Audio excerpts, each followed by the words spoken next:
Let's make some very simple but very delicious bread. All you need here is a Dutch oven, and it is absolutely delicious.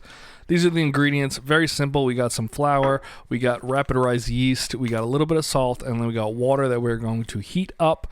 You need it to be warm water. That's what activates the yeast, so we're just going to throw that in the microwave now while we do the rest.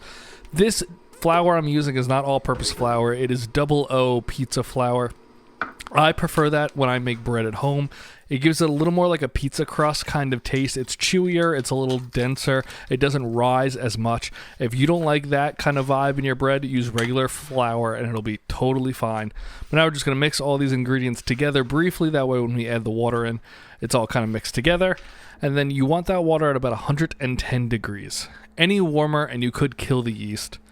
So try to not do that. If you're making pizza, you need the yeast. So mix that all together now. The overall goal is to just get scraggly kind of dough-like consistency here. We're not looking for perfection at this stage because this is going to rest for quite a bit.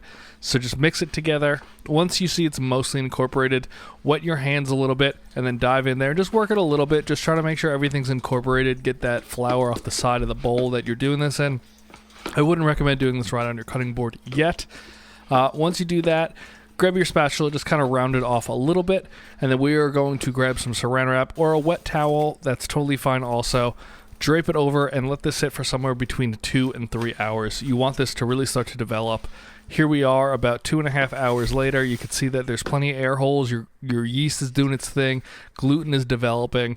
At this point, we're going to dump it out onto a very well-floured cutting board. This is just regular all-purpose flour. I'm not using the pizza dough flour here. That isn't necessary for this stage. And we're just going to work this a little bit. Keep using flour. You don't want it sticky. You don't want it falling apart on you. And the goal here is to just kind of stretch it and pull it back over itself. If you're able to stretch it and it breaks, it's not worked enough yet. So I just kind of like to do this. Some people like to really use the heel of their hand and really push into it. I don't love to overwork the dough at this stage. I like to keep it kind of loose, but really stretch it, really kind of work it. Don't overwork it, though. And you'll get the feel for it after you do it a few times. It's hard to explain in words, but you're not trying to turn this into like a really tense, tight ball of dough. That's not the goal. Once you get it where you kind of like it, it's not too sticky, you're going to kind of round it off, make it a little bit of a bowl. We're going to throw it onto some parchment paper because that's how we're going to put it into the Dutch oven after this. And then you're going to grab saran wrap or a wet towel again, pull it over it, and just wait till it rises and doubles in size. That's the goal here. The flour I use, it's really not going to rise as much as normal flour will, but you'll see it'll expand outwards, which is absolutely the goal at this stage. Here we are. You can see it kind of spread outwards, not as much upwards. That's totally fine. You see nice little air pockets. That's absolutely perfect.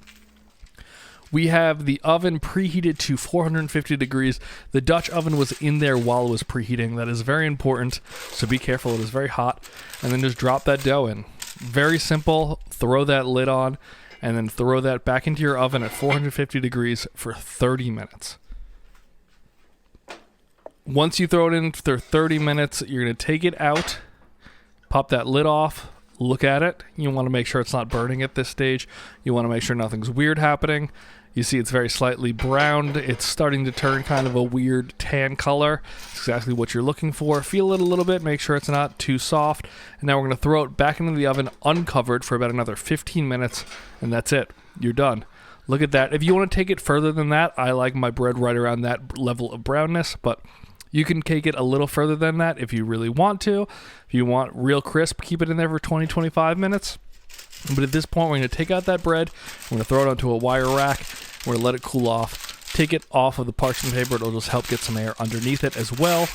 You can see the parchment paper is a little burnt looking, but the bread was not. Let it cool down before you cut it, though. And now we're just going to dive into it. This is one of those butter fork bread knives. Really been enjoying using these, but let's just jump right into this bread. And as you can see, it actually looks really delicious. It is thin kind of bread. As I said, the pizza dough bread flour I use doesn't rise huge amounts. It stays kind of low like this, and that's exactly what I'm looking for. It has good squeeze to it. It has good chewiness, but it is also crispy on the outside. This is so easy. You need to try this bread.